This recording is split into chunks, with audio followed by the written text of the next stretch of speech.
I've lived for over 200 years because I lack nothing. The only thing I don't lack is time. Every time I die, I resurrect from water. Using this special ability, I understand various methods of death and their degrees of pain, ultimately becoming New York's most professional forensic examiner. But today, I encountered a troublesome corpse with an axe growing from his face. Du and her colleagues were convinced this was murder, yet I needed only to examine his mouth to determine it was accidental death. What?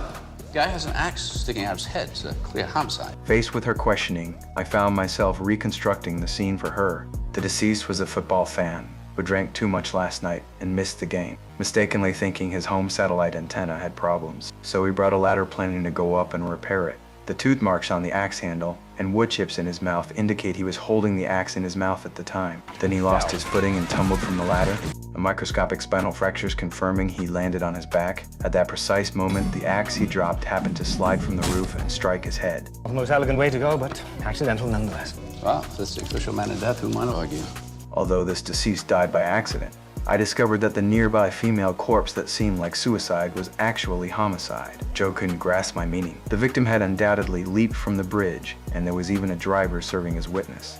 Yet I had compelling reasons for suspicion. I found paint fragments in the corpse's fingernails, and this type of paint hasn't been used since 1976. This indicates the girl had scratched the steel frame surface very forcefully before falling, showing how strong her survival instinct was at the time. Furthermore, all her fractures were located on her back, suggesting she jumped while facing the bridge. I've lived 200 years, but I've never seen anyone jump from a bridge this way. Seeing merit in my observations, Joe intended to pursue the investigation further. However, before her investigation could begin, it was stopped by the new supervisor. The supervisor felt that having an eyewitness to the girl's suicide was sufficient. Besides, there were countless other cases requiring attention. They couldn't afford to waste police resources on one medical examiner's speculation. So she urged me to quickly sign and classify the case as suicide, but I firmly refused her. If they wish to categorize it as such, they should either get a medical degree to uncover the truth. I returned to the bridge that evening. I carefully made my way to the beam structure and indeed discovered her nail marks there.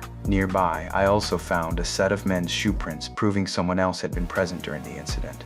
The moment I looked up, I spotted a safety buckle secured in the shadows. Just as I pried the buckle free, I suddenly lost my footing. Fortunately, I managed to grasp the steel framework and pull myself back to safety. This discovery only reinforced my conviction that the girl hadn't committed suicide. But just as I was preparing to ride my bicycle home, the safety buckle suddenly slipped and fell to the ground.